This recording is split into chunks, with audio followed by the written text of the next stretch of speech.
Alors bonjour, vous aviez à faire le numéro 29.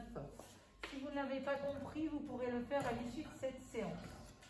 On est en train de travailler sur les vecteurs collinaires et on va voir à quoi ça nous sert. Dans ces exercices, ils vont nous permettre de montrer soit l'alignement de points, soit le parallélisme de droite. Donc dans le numéro 31, vous aviez à calculer les coordonnées du vecteur AB. Donc, extrémité moins origine du vecteur, xb moins xa, yb moins ya, on trouve un vecteur de coordonnées 4, moins 4. Le vecteur AC, extrémité moins l'origine, point d'arrivée moins point de départ. Donc, le vecteur AC a pour coordonnées 1, moins 8. Pour savoir si les vecteurs sont collinaires, on a deux méthodes. Soit on arrive à montrer que l'un s'écrit en fonction de l'autre en multipliant par un coefficient à un nombre réel k. Alors déjà, on voit bien qu'on passe de moins 4 en moins 8 en multipliant par 2, mais qu'on ne passe pas de 4 à 1 en multipliant par 2. Donc dès le départ, on voit que les vecteurs ne sont pas collinaires ici. Mais la deuxième méthode, qui n'est pas écrite ici, c'est de calculer le déterminant de AB et de AC. Alors, pour calculer le déterminant de AB, AC, x, y', moins y, x'. Hein, vous voyez, x, y', moins y, x'. On fait bien la différence des deux produits en quelque sorte, puisque c'est une histoire de proportionnalité. On calcule le déterminant et on s'aperçoit que le déterminant est non nul. S'il était nul, ça voudrait dire que les coordonnées sont proportionnelles entre elles et donc que les vecteurs seraient collinaires, et là il est non nul. Donc un déterminant non nul signifie que AB et AC ne sont pas collinaires.